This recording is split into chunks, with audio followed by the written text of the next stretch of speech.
There are so many things I love about living in Singapore. The sunrises, how clean and safe it is, the friendly humans, but I live in a shoebox. My living situation is just big enough for half a human, where the toilet is in the kitchen is basically on the bed, and the fridge doubles as a closet. And it costs me an arm and a leg to afford it. But an unexpected win of my tiny little shoebox is that I don't have room for anything unimportant, which includes mirrors, which means I have walked out the door with my fly unzipped, my hair a mess, and sunscreen streaks all over my body. But I'm not mad about my tiny mirrorless room because it's been really freeing to just not give a damn about how I look. I think I've spent more time in this life staring into a mirror than other people have in 10 lifetimes. I thought if I kept looking and searching, I'd find my worth in that mirror. And spoiler alert, till this day, I've never found it in there. You know how in Snow White, the mirror shows the evil queen, the person who is the fairest of them all? Yeah, well, my mirror showed me the most flawed of them all. I hate the word ugly, and I hate that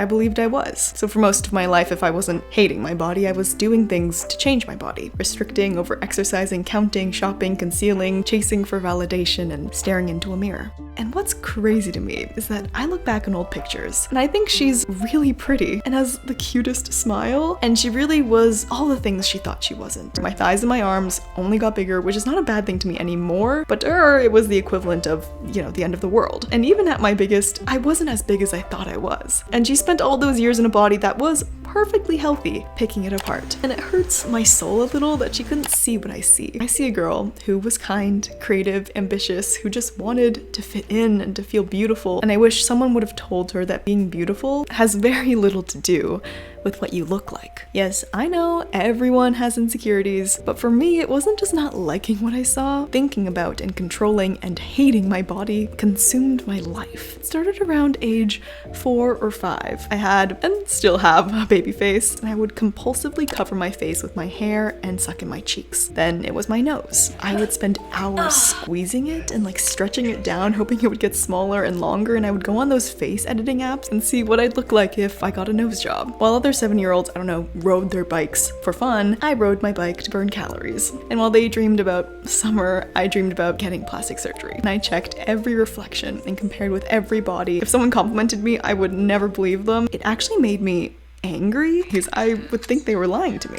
That was my life. I don't know if I can even consider that living. I learned the hard way that losing weight or changing the way you look does not transform your mind. If you think that after hitting your goal weight or 1 month of dieting or 75 days of over-exercising, you'll wake up and you'll suddenly love your body, I'm sorry, but that's not how it works. My body has looked like a lot of bodies over the years, and no matter what body I had, it still wasn't good enough. I didn't love myself when my body was 40 pounds lighter, or when I spent thousands of dollars on a full new wardrobe, or when I got more muscle or longer eyelashes. Your body was never the problem, and your body never will be. The problem are the things, people, voices, and world that convinced you it was. You accept yourself not by changing your body, but by changing your mind, changing your habits, changing the way you speak to yourself, reconstructing your view of health and your body's purpose, unlearning all the things diet culture and fitness culture taught you, and asking yourself whether this thing on my body deserves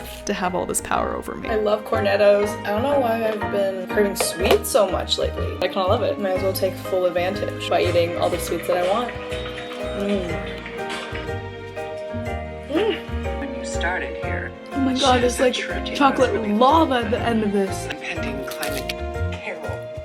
You ever hear the saying, it's better to ask for forgiveness? It doesn't happen overnight and does sound like an overwhelming amount of work, like it did take me 10 years. Change is always going to feel uncomfortable, and you're going to feel worse before you feel better. But we just have to take it one step at a time. And all of these steps do add up. And an important step for me was taking the step to start therapy. Oh my god, it saved my sanity. So I want to thank BetterHelp for sponsoring this video because they are how I got started with therapy. To get started, you just go to their site. You can use my link, betterhelp.com/sun, and you answer a few questions, and BetterHelp will match you to a licensed therapist who has years of experience and is trained to listen and give you helpful, unbiased advice. And you'll usually be matched within 48 hours, so you can get started really fast. And you can do it all from your phone or computer. Honestly, after I started going to therapy, it's almost like I rewired my brain in a way. I think about my body and food in a very, very different way now. I mean, you really don't know how much better it can be until you try. And taking care of your mind is always going to be worth it because our minds literally define the entire experience of our lives. So you can visit betterhelp.com/sun, or you can choose Linda Sun during sign up and enjoy a special discount on your first month. Dude, I love my banana squishmallow. She's so comfy.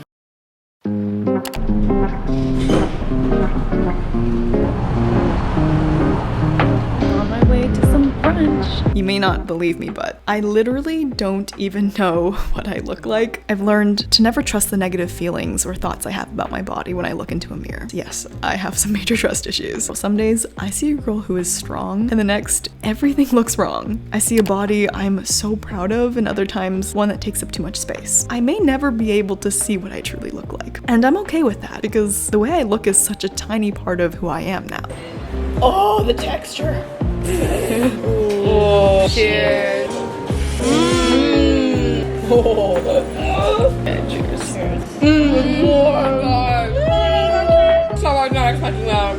Wow, the other one's gonna make me sad now. It's okay, it's okay. You're beautiful too. We love all of you, just you most. Oh my god. I think it's so funny and cruel that people used to give me so much hate for not being perfectly healed, for literally being human. I hope they learn how to be kind to themselves, because if they're that mean to a random stranger, I wonder how mean they are in their own heads. But yeah, you don't have to love your body or think you're a beautiful goddess all the time 24/7. Not every thought you have has to be positive. I can practice food freedom and still feel a twinge of food guilt sometimes. I can eat egg whites and rice cakes and make desserts with more protein without being restrictive or on a diet. Dieting is a mindset, not a type of food. Double egg and tofu. This looks so good. I can love working out and building muscle and running long distances without having an unhealthy obsession with exercise. We can totally still appreciate what our bodies do for us and take care of it and move it and fuel it and respect it, even while you're not feeling great in it.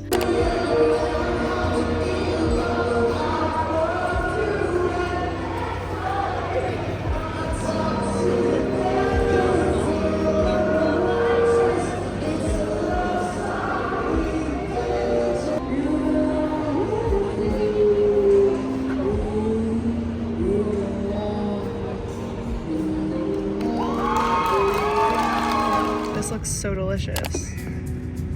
Anyways, yeah, hate comments about my body or my relationship with food just don't bother me as much anymore because I know how hard I work to get where I am, and I know if my younger self could see me now, she would be crazy proud for how much love I have for my body. And honestly, I'm in a really good place, but it's not like that voice doesn't pay her visits. I'm fully aware that more than 50% of my life has been lived with these annoyingly stupid and stubborn food rules. I've spent more years hating my body than years I haven't. Even though I know the fat on my arms doesn't change who I am and life's too short to be consumed by something as trivial as my appearance, and I know from experience that dieting does not work, I'm aware I use food to numb my feelings. I know social media only makes it worse. I know. Trust me, I know. But no matter how far I think I get away from this part of me, how small I make it, how much more I become and experience and heal, I cannot fully escape her. Okay, cheers. Cheers.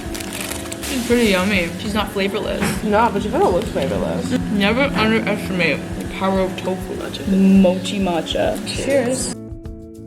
Guys, I distorted more than my actual face. Wow. Now I wonder what the yuzu one tastes like. Should I get it? Is 3 muffins too many muffins? No. Is there anything that's too many muffins? No.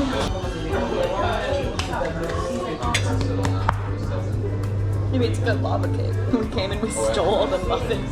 I'm so proud of us. I see our muffin window. Thank you. Oh my god, she's gorgeous.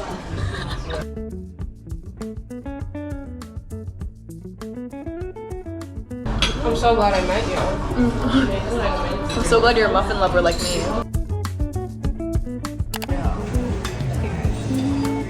Do you like it better with the ketchup? I actually really like it. That's what? Try one with, oh, it's flavored. I'm so excited. Oh, we're putting all the best. Linda's first Dunkin' Donuts. Really? Should I do it? Yeah, just go. It fell out. Should we all bite at the same time? No. You can't chew until Go. Okay, two. Not too sweet too. Everyone rate it, but at the same time. 3, 2, 1. 8.1. Cheers. Oh, it is mochi. 2, 1. 6.5. Oh, for Duncan, this is blowing me away. Which one is this one? On day. The Grinch, basically. Whoa. Alright, cut it off. Okay. 2, Wait, it's not that bad. That's not bad. That's dry. 2, 1, 5. 5 is a scary number. Like that isn't edible to me. I can't put that in my mouth.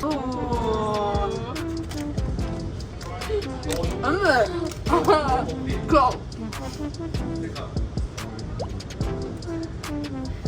Does it taste fishy? I don't think you tasted it, Linda. Oh. 3, 2, 1. 1.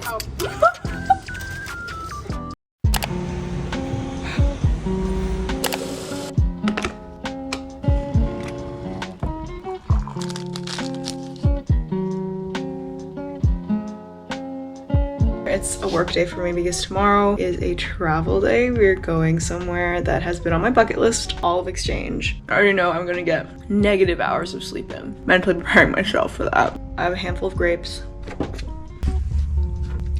My fuel for the bus ride to the cafe where I'll be sitting for the rest of the day to finish up all the assignments that I have not done.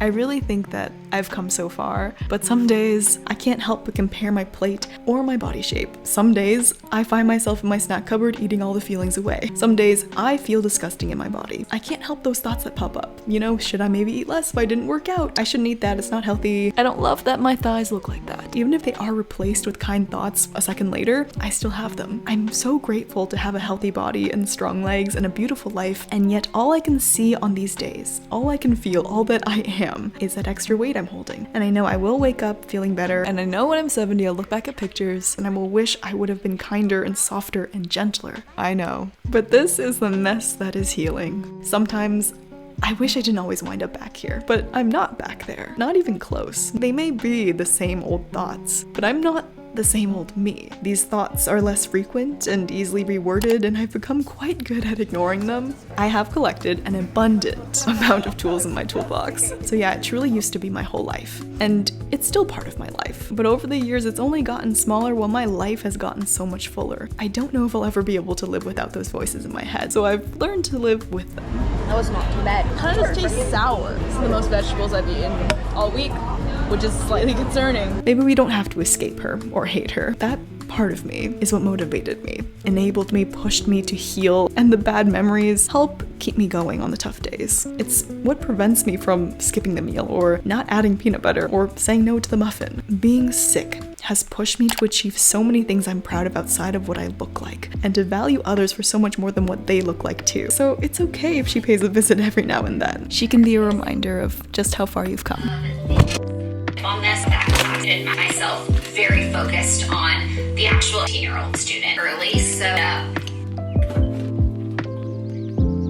It's called rock melon. I think it's just cantaloupe, but they call it rock melon. It is so sweet.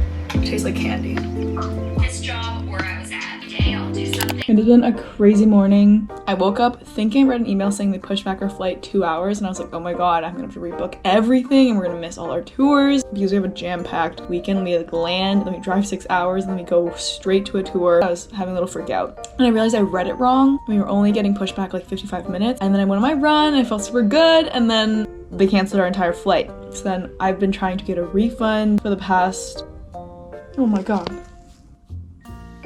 They canceled the flight, they tried to find a new flight, we're paying extra for a new flight, and now I'm trying to get a refund for the old flight. That's been my entire morning. And I'm just snacking on granola to get me through it. But everything's okay. We found a flight, we made it work, everything's gonna be okay. Deep breaths. So after that whole debacle, we ended up flying to Malaysia first, and my friend has this like magic credit card that lets her go to all the lounges at every airport, and we always destroy the buffet. So I got like 3 plates of noodles and rice and chicken curry, and I'm not kidding, I ate 12 of these mini cookies. Mini things are just like so much more fun to eat. We also had to steal a couple more for our friends.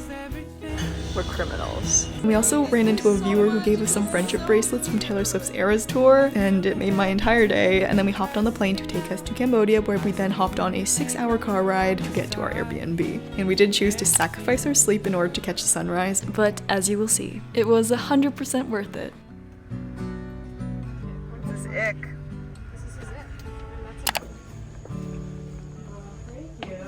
Oh, thank you so much.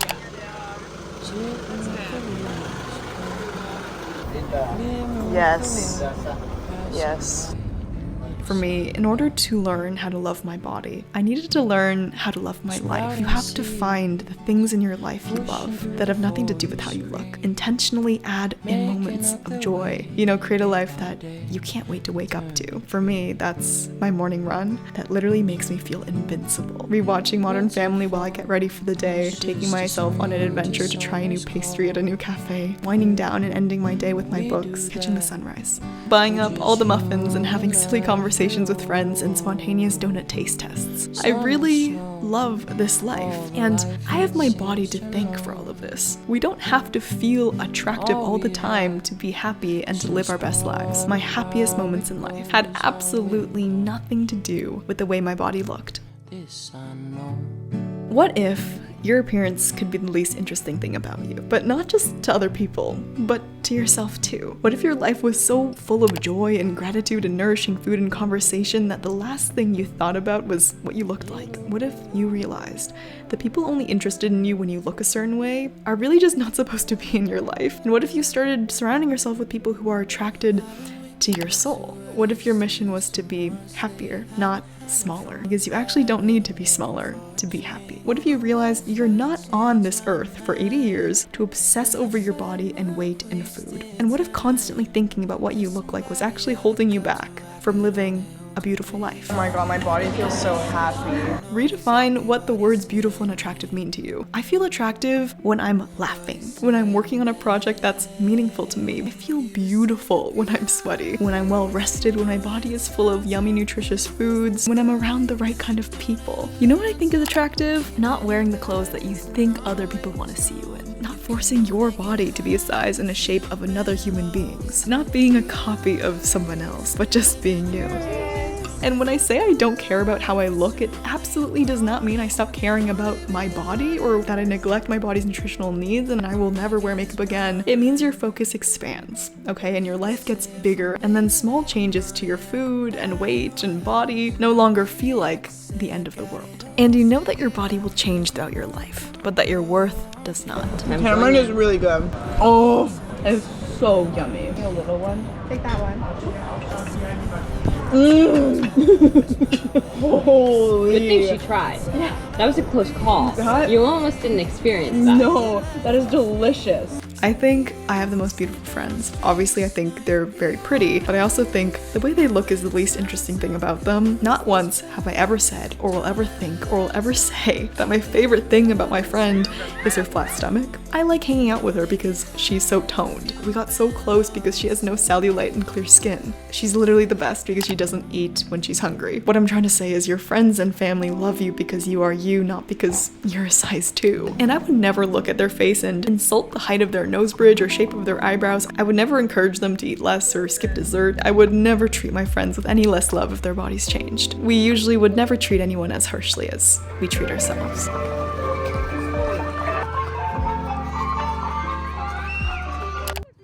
It's hard to be a friend to yourself because it doesn't always feel good to. It feels wrong sometimes, actually. We are so used to being critical and displeased with our bodies that accepting and being nice for a change feels foreign. Healing makes that part of my brain pissed. She's pissed that I let my arms jiggle and I wear sports bras during my runs and I couldn't care less. Pissed that I don't work out every day and I don't have protein in every meal and I'm not obsessed with food anymore. My exam started 1 minute ago. Pissed that I donated my old clothes that don't fit me and threw away my scale. Pretty pissed that I've eaten out every day for the past 5 months. My brain is pissed that I trust my body to know what weight and shape is best for me. Healing is so hard because it goes against everything you believe was right for so long. And it doesn't feel good. Change never does at first. Thank you. Oh my gosh, this makes me so happy. But loving your body becomes easier the more you practice it. That's why when the voice says don't eat it, I eat it. When it says burn more calories, I rest. When it tells me my body is the problem, I say no, you're the problem, and I go and live my life. Change is scary, but so is spending the rest of your life hating your body. Our brains will be a little pissed, and that's how we know we're doing something right.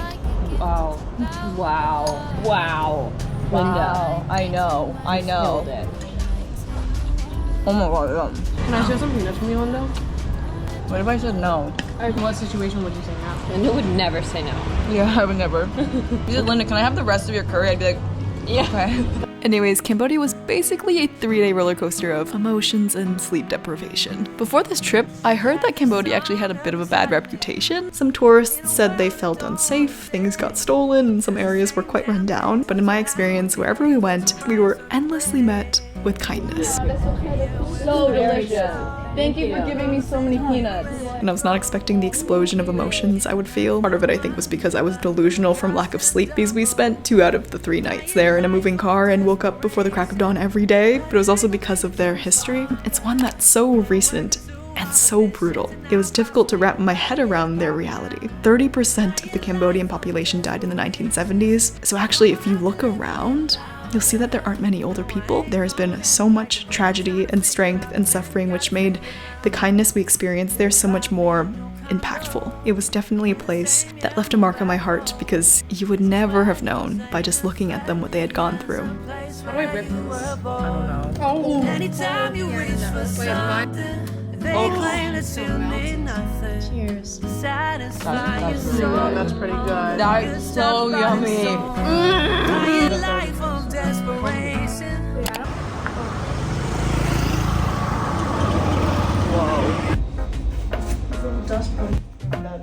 Like sometimes they hide under your bed. You just have. Oh. What? Alright, wait. It wasn't a bed bug. It had like antenna. That's like so concerning. But it ain't gonna make me too much longer. Been working too hard for this shit to not pop, so we gotta get it poppin' now. Playing life on. The next time you look at your body and start tearing it apart and criticizing it for just being, remember that that mirror is physically incapable of showing you how beautiful you really are. It's not an accurate reflection of your value or why people love you. So instead of looking in the mirror, maybe take a look around you instead. Look at where your legs have carried you to. Look at all the yummy meals you get to eat and these beautiful humans you get to eat with. Look at your freedom around food. Be proud of it. And I hope you see all the little things in your life that genuinely make you happy. I hope you see that not giving up was worth it. I hope you see how you make people feel accepted and loved by just being you. How powerful your words are. How beautiful your soul is. How your smile is contagious. I hope when you look around, you see a water bottle and some snacks, because snacks are life and a fueled you is the best you. I hope you finally see that you weren't born hating your body, which means you were taught, and that also means you can be untaught. And I hope you look around and see family and friends who love you, and you are reminded that at any and every size, you were and always will be loved. I hope you see your body as all that you need, and there's nothing wrong with it today, and there won't be anything wrong with it tomorrow either. And just look at how far this body has taken you. There's so much beauty that I never saw. I was always there, I just forgot to look for it. And I know if you just look, you'll see it too.